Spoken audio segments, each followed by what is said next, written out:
దండకారణ్యం మీద ఇన్ని దండిగా ఇన్ని బలగాలు ఎందుకు? ఏదైనా తప్పు చేస్తే కోర్టులు శిక్ష వేయాలి, కోర్టుల్లో విచారణ జరపాలి, కోర్టుకు పిలిపించి తను కేసులు అయితే కేసులు పెట్టి విచారణ జరపాలి, కానీ ప్రాణాలు తీసుకోవడానికి అని చెప్పేసి ప్రశ్నిస్తూ ఉన్నారు.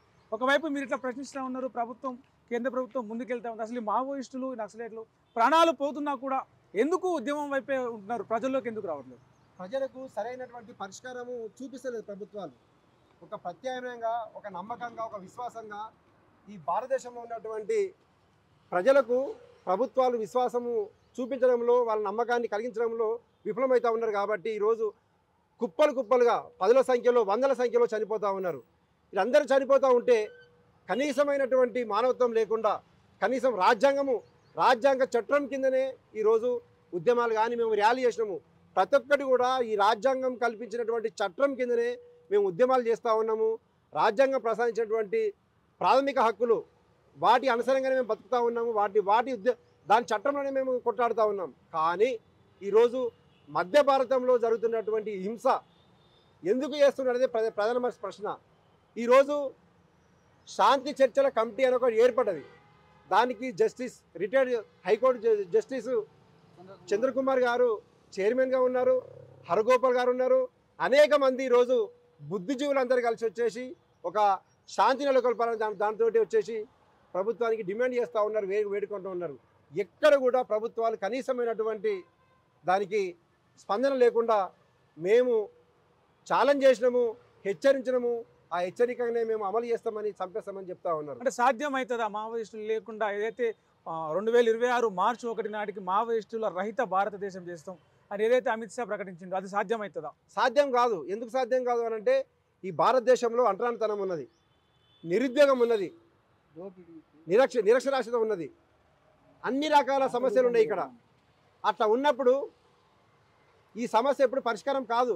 నిజంగా ఈరోజు మావోయిస్టులు చనిపోతుండొచ్చు, నక్సల్ లేకుండా పోతుండొచ్చు, కానీ ఇక్కడ నిరుద్యోగం బతికే ఉంటుంది, ఆకలి చావులు బతికే ఉంటుంది, అంటరానితనం బతికే ఉంటుంది, అస్పృశ్యత బతికే ఉంటుంది, కులం బతికే ఉంటుంది.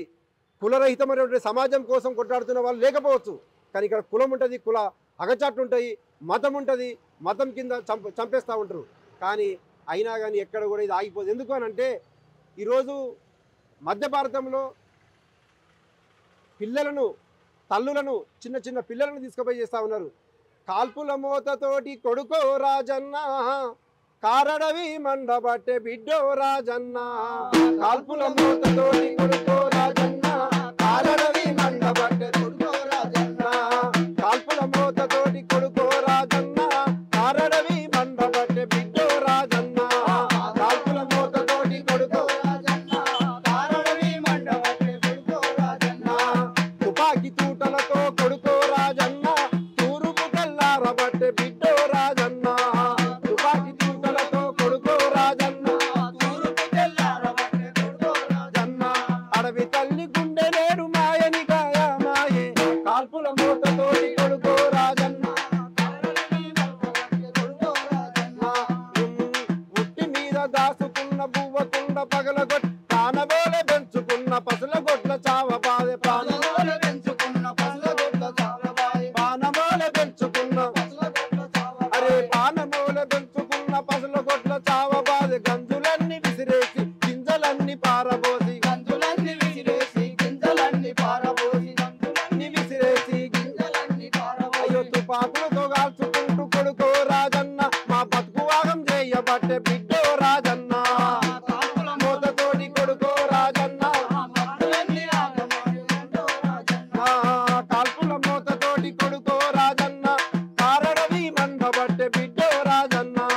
కాల్పుల మోతతోటి కొడుకో రాజన్న, కారడవి మండబట్టే బిడ్డో రాజన్న. అయ్యో సిగలు బట్టి సెల్లమ్మల బరబర ఈడ్చుకొచ్చి అన్నలెక్కడున్నారు చెప్పరాని చెరులు పెట్టే. అన్నలెక్కడున్నారని చెప్పలేని చెరుల పెట్టి, అన్నలెక్కడున్నారని చెప్పలేని చెరుల. అయ్యో అన్నలెక్కడున్నారని చెప్పరాని చెరులు పెట్టి, కన్నులన్న విసిరేసి గంజులన్నీ పారబోసి, గంజులన్నీ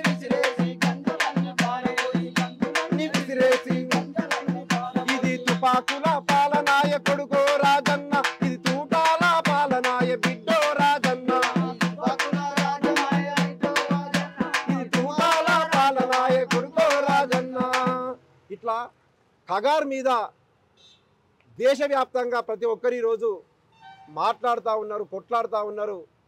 కానీ దేశం మొత్తం ఒక తాడి మీదకి వచ్చేసి ఈరోజు ఈ మారణ హోమాన్ని ఆపాలని చెప్తా ఉన్నాం. అయినా కానీ ప్రభుత్వాలు దాన్ని పట్టించుకోవట్లేదు. మేము చంపేస్తాం, మేము కాల్చేస్తామని చెప్పేసి ఈరోజు కర్రెగుట్టను మొత్తం చుట్టుముట్టేసేసి ఒక భయానకమైనటువంటి ప్రపంచంలో ఏ మూల ఏ క్షణం ఏం జరుగుతుందో వేగంగా తెలుసుకోవడానికి తొలి వెలుగు వాట్సాప్ ఛానల్ని ఫాలో చేయండి.